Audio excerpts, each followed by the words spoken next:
The people of Nepal don't make many claims on the world's headlines. Living in a remote Himalayan kingdom, they're used to conducting their affairs outside the mainstream of international events. They have, for example, had only the briefest experience of parliamentary democracy. But recently they had a chance to make some changes. In early May, they went to the polls in what was undoubtedly one of the key votes in their recent history. The choice was to keep Nepal's unique system of no-party rule or introduce Western-style democracy. To the surprise, indeed confusion of the opposition, the referendum was won by the no votes. Political parties will remain banned. Nepal's experiment in multi-party democracy was ended abruptly by King Mahendra in 1961, after only 18 months. He claimed the politicians were corrupt and inefficient and didn't have the support of the masses. In its place, the king established a partyless system of government known as panchayat. This is the system which will now continue. Elected village councils, the panchayats, nominate committees at local and national level, and they have a special respect for the monarchy. The system thus has claims to grassroots democracy, but its critics say the no-party system in fact produces a one-party totalitarian state. All this has been happening in a country whose key position in an area of instability gives it an importance greater than its size and wealth might indicate. Nepal is sandwiched between India, the world's largest democracy, and China, the world's largest communist nation. But the majority of Nepalis were unimpressed by such political examples. True, the romantic capital, Kathmandu, voted for political parties. Kathmandu and its valley are the centre for the students and opposition politicians who spearheaded the demands for change. But even here, their victory was slim.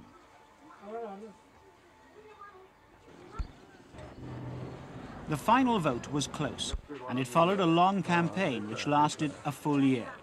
Two main forces faced each other.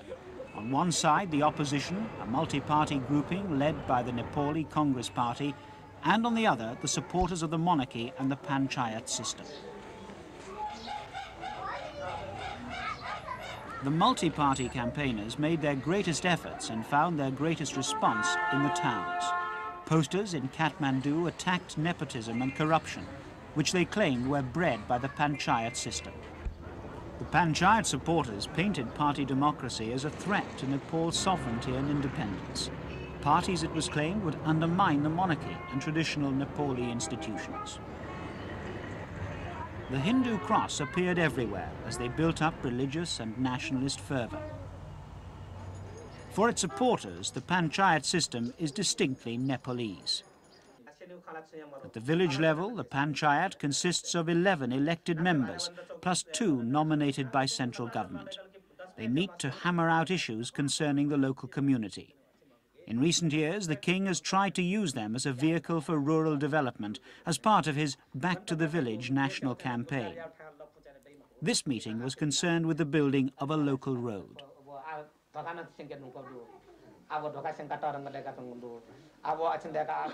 It's a hierarchical system. Village councils elect district councils, which then nominate members to the national panchayat. But critics of the system say that power comes from the top downwards, not from the bottom up. The king and his prime minister and cabinet do not have to heed the advice of the national panchayat. And since only carefully screened candidates are allowed to take office, power and patronage emanate from the king and his advisors. The crown is still a very important symbol in Nepal. King Birendra, son of Mahendra, is one of the few monarchs in the world with real political power.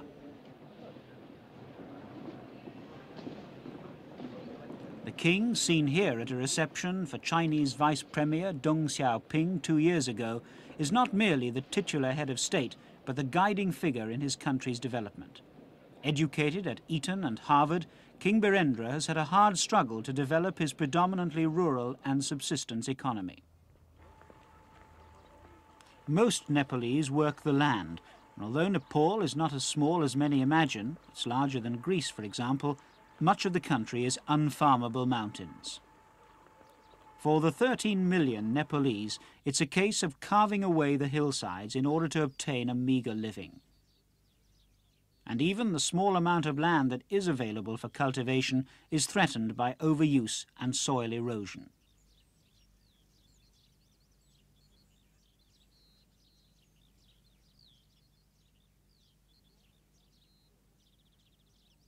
Nepal is one of the poorest of the 25 least developed countries identified by the United Nations. Throughout Asia, only Bangladesh ranks lower. Agricultural production has not kept pace with the growing population, so 2 out of every 3 Nepalese are condemned to live below the poverty line. In the central and western regions, there still flourishes a plant that has been banned in Nepal since 1976. It's hemp, the source of marijuana and hashish, which used to be an added attraction to visiting Western hippies. Nepali officials say there has never been an indigenous drug problem, and while frequent arrests of hemp traders continue along the frontier with India, the authorities still tolerate the local cultivation and harvesting of the plant. The main food crops in Nepal are rice, maize, millet and potatoes. The ground is heavily cropped with rice in the monsoon season and with wheat or vegetables like these potatoes in the winter and dry months. There are hundreds of foreign aid projects underway in Nepal, and aid contributes a quarter of the national budget. But the government's own economic survey says there's been hardly any impact on total agricultural production in the country. In the past 2 years, with drought and hailstorms, the struggles become even harder.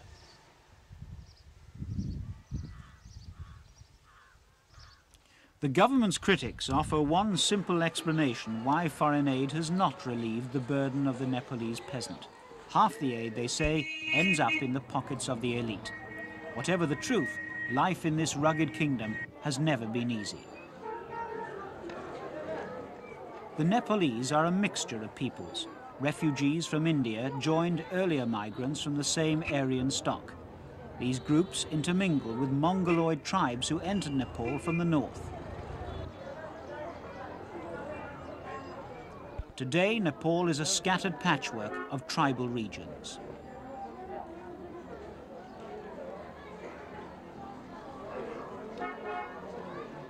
The central Nepal Valley, centered on the capital, Kathmandu, contains the Newari tribal group. Their craftsmen became famous for their wood carving, sculpture and metalwork. Today, they still form most of the country's craftsmen and merchants.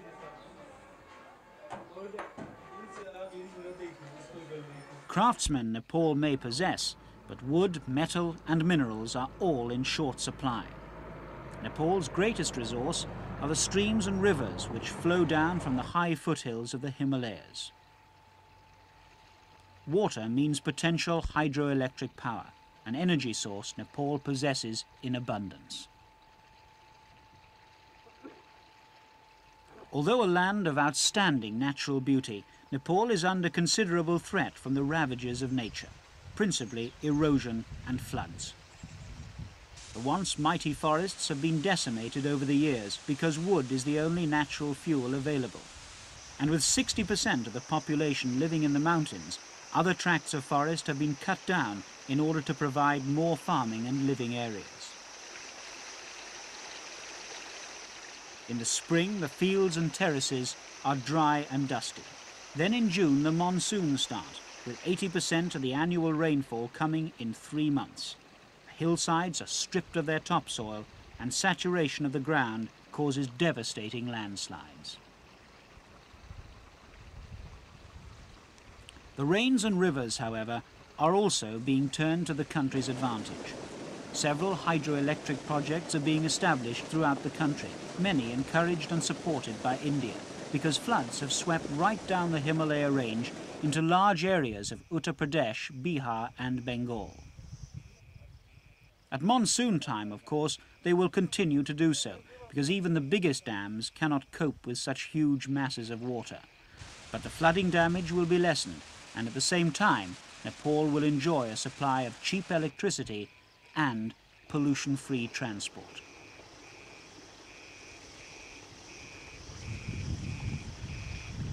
It's hoped that hydroelectric power will provide the foundations for growth and development in Nepal. Electric traction is only one example in a country without oil resources. Another growing source of income to the Nepalese economy is tourism. Up until 25 years ago, Nepal was completely isolated, its borders closed to outsiders. Today it's linked to the capitals of the world by wide-bodied jets. Nepal has a lot to offer, including, of course, the most spectacular mountains in the world. The capital, Kathmandu, is the stepping stone to the Himalayas, and it's developed rapidly as a tourist centre.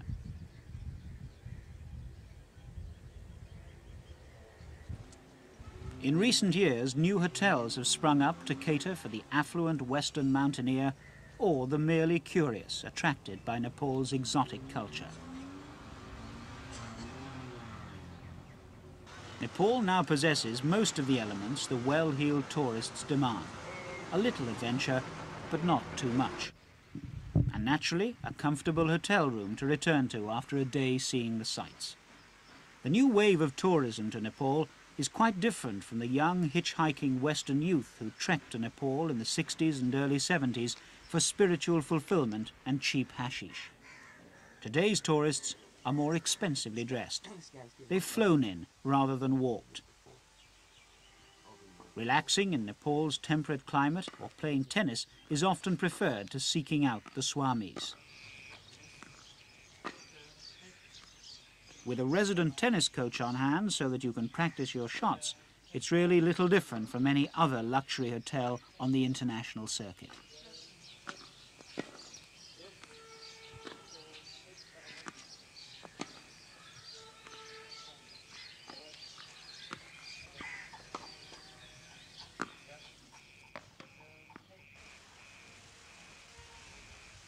But if you can drag yourself away from the swimming pool, there's a unique Hindu-Buddhist culture still flourishing in Nepal. This is the birthplace of Gautama Buddha, and Indian Buddhism has survived here long after it was displaced by Hinduism in India.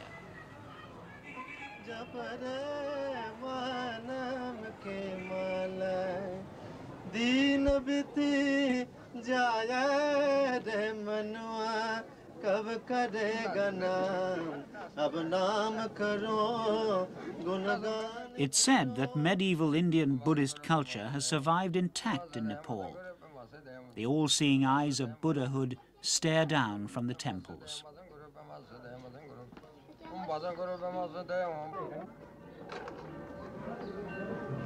In this form of Buddhism, there is great emphasis on mystical incantation.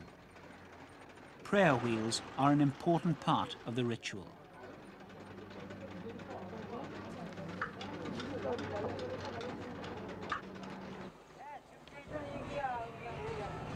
The early history of the Nepalese people is shrouded in myth and legend.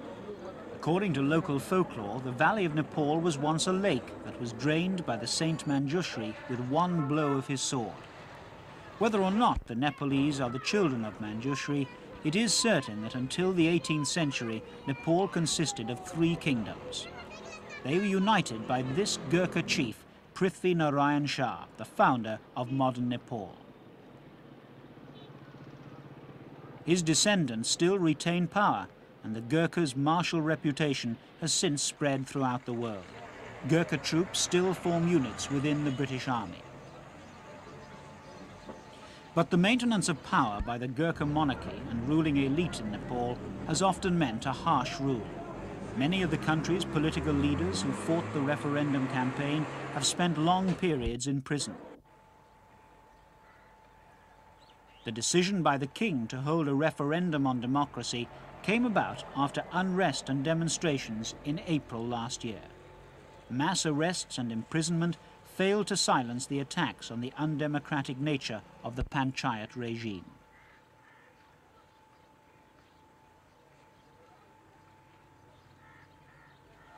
The demonstrations were sparked off by a student strike. They had protested at the hanging of Prime Minister Bhutto of Pakistan. The government clamped down hard, but this merely served to deflect the students' anger onto their own system of government. As the demonstrations spread from Kathmandu to other parts of the country, at least 7 lives were lost and a number of people were injured as the police opened fire. The unofficial death toll was said to be much higher. Student slogans left no doubt as to their feelings. The student strike, which closed down the university system, caught the authorities by surprise. They built up an elaborate intelligence network across the scattered campuses.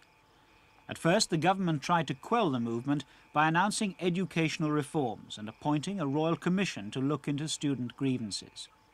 But the unrest had spread beyond the campuses into a nationwide protest.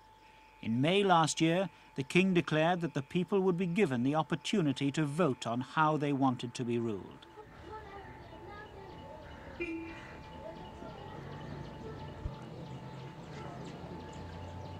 The fact that it took a year for the referendum to be held was partly due to the problems of organizing a vote in a country without democratic traditions and composed of widely scattered and inaccessible villages. But there were also claims that opponents of the referendum had deliberately tried to delay the vote indefinitely.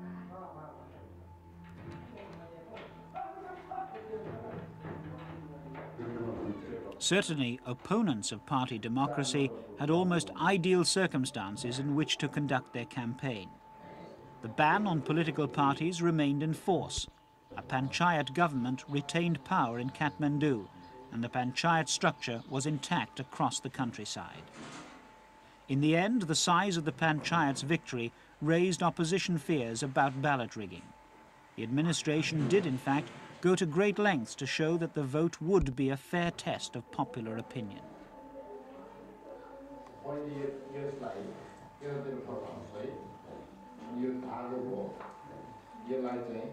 One man who'd had great hopes from the referendum was B.P. Koirala, elder statesman of the Nepali Congress Party. He was Prime Minister briefly in 1960 before parties were outlawed. As a student in India, he had come into contact with the democratic ideas of Mahatma Gandhi and the Indian Congress. In 1946, he was a founder member of the Nepal Congress. Since then, he has spent much of his life detained or imprisoned. In exile during last May's unrest, he returned to head the campaign to restore party democracy. His voice ravaged by throat cancer, he had lost his vote-pulling powers of oratory. He was still, however, the leading figure in the multi-party campaign. He'd been certain that the multi-party group would score an overwhelming victory at the polls, and the result was a severe disappointment for him after so many years of embattled opposition. The headquarters for the multi-party campaign were the offices of the Congress Party in Kathmandu. Here the posters were printed and distributed to carry the campaign to the remote regions of Nepal.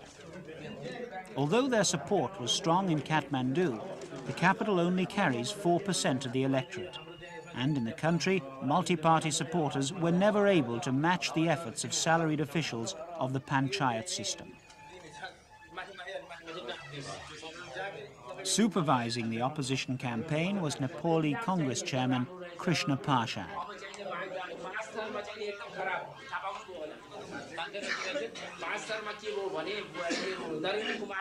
Like many Nepali politicians, Parshad had paid for his opposition to the panchayat system with long periods in jail. Well, we were put into prison, and they kept me there off and on for 14 years. 9.5 years I was in military prison, and after that in the civil for the rest of the time.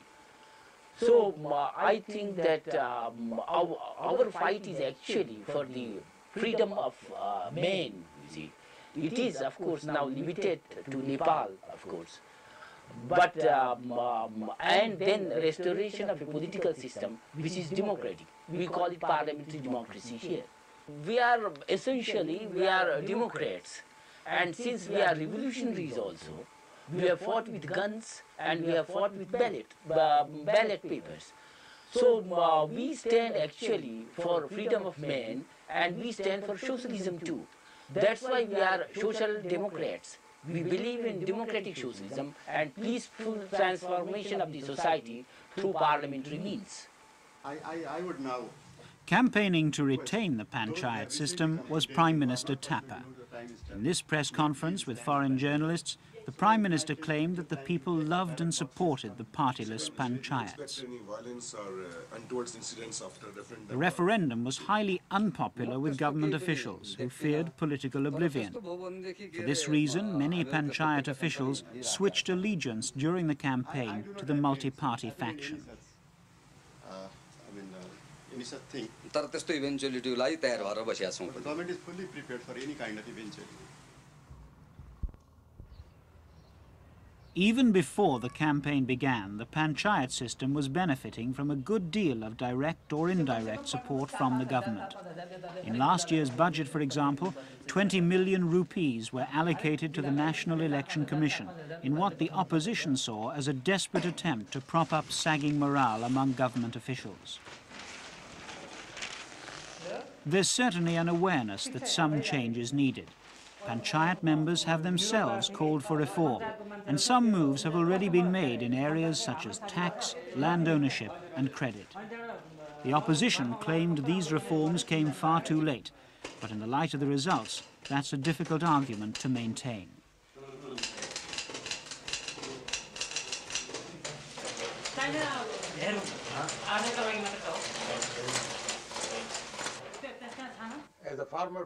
One man who remained loyal to the panchayats is former Prime Minister Tulsi Giri. For him, the king is the linchpin of the system. For us, the king is the most important unifying factor in this country. You all know that Nepal is a country composed of so many tribes, and naturally the role of a king is so important for a country like Nepal. And number two is Nepal is a traditional society, has a traditional society, so the institution of monarchy is being taken as a very sacred institution, and people have a full trust in these institutions. Both panchayat and multi-party supporters had one element in common. The king was to remain a key figure in the Nepalese life. In the eyes of the people, he is a Hindu god and a guardian of their traditional customs and culture. Portraits of King Birendra and his queen stare down from every store or stall, testifying to his continued support throughout the country. It's recognized by those who support party democracy that he is the one who can hold the ethnic and religious patchwork of Nepal together.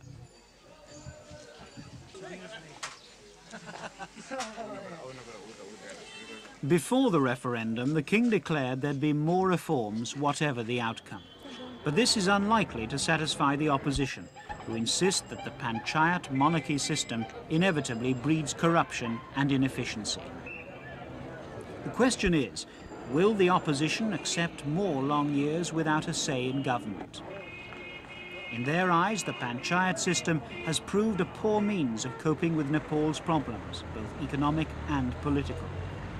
Having had the prospect of open democracy brought so tantalizingly near, they certainly won't find it easy to simply sit back with the old system.